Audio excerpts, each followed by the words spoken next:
তো গাইজ এতিয়া মই আহিলোঁ দোকানত। এতিয়া অলপ সময় দোকানত বহিম, কাম চাম কৰিম।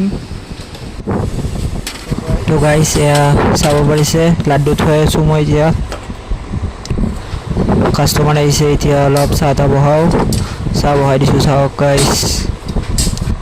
আৰু এইখনে আমাৰ দোকান, আৰু এখন দোকান বনাই আছোঁ। এইখন চাওক, নতুনকৈ বনাই আছোঁ। কি দোকান বনাওঁ ভবা নাই, কিন্তু খালি বনাই থৈ দিছোঁ আৰু এতিয়া বনাই আছোঁ মানে লাহেকৈ। তো গাইজ এতিয়া অলপ পকৰি খাই লওঁ বোলো। বহুত দিন পকৰি খোৱা নাছিলোঁ নিজৰ দোকানত থাকি। তো গাইজ এতিয়া ঘৰত গৈ আছোঁ, দোকানৰ পৰা আহিলোঁ। ফাইনেলি দোকানৰ পৰা আহিলোঁ। এতিয়া অলপ পঢ়োঁ, তাৰপিছত শুই থাকোঁ। তো গাইজ এতিয়া মই কিতাপ পঢ়োঁ বলক।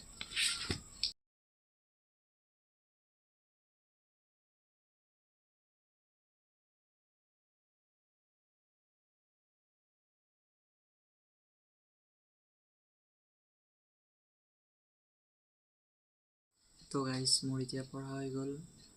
এতিয়া থৈ দিওঁ, এতিয়া ভাত চাত খাওঁ আৰু শুই যাওঁ। তো নেক্সট লগ পাম কালি। ভিডিঅ'টো চাই কেনে পালে জনাব, লাইক কৰিব, শ্বেয়াৰ কৰিব আৰু কমেণ্ট কৰি দিব আৰু ছাবস্ক্ৰাইব কৰি দিব। তো বাই।